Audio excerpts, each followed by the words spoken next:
هلا ها صدق قف بيد يا رزق ايوه ايوه قلنا رسول الله ايوه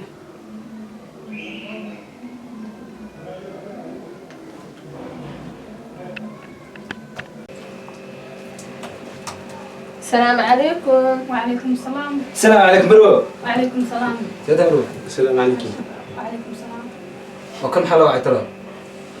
maanta anaa meeshaan ku wacay waana mahadsantihiin sida waqtiga wada liseen waxaas looma baahna waa mahadsantihiin marka anaa meesha suuqii wacay maanta waxaan rabaa arrin inuu haysato dhibaato haysato inaa xal ila raadisaan وديار مروة أنا كبحال كيا بجرو. ديار مروة.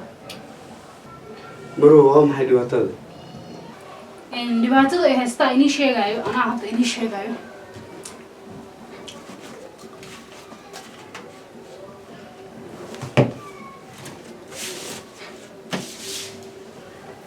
kaas waa kitaab quraan ah 500 waxaan ku jirto intan 500 intan 500 ku jirto marka waxa rabaa in aad oo si oo xishood la'aan ha u kala doorantiin lacagtan iyo kitaabka jaamaca عاون وين ربطان علينا والله. مروة dhibaatada halaan miya? aa intan kale dhibaatada هذا مشكلة كلها ربا. marka hadda waa inaad kala dooratiin taamkuna waan ugu yirahay adiga hadda nasr adiga ablaabayst أنا كتاب قرآن واجعنا لا إنا قاطع لكن إن يرى صابرت إنت رتوا كتب كذا مرك محارب على عقدة وباهنا الميرة إذا حرصنا استابوا جسنا هاي قاضي محمد هاي والله كتاب قرآن قاعد يابن مش على إن نقاطع لكني تلفونك يوجي لنا كأخذ قرآن كحاسك جا حنوس سمعته وباهنا. اوكي هاي اكيد انا بالقاضي مروة أنا waxaan ka codsanayaa inaan qaato kitaab.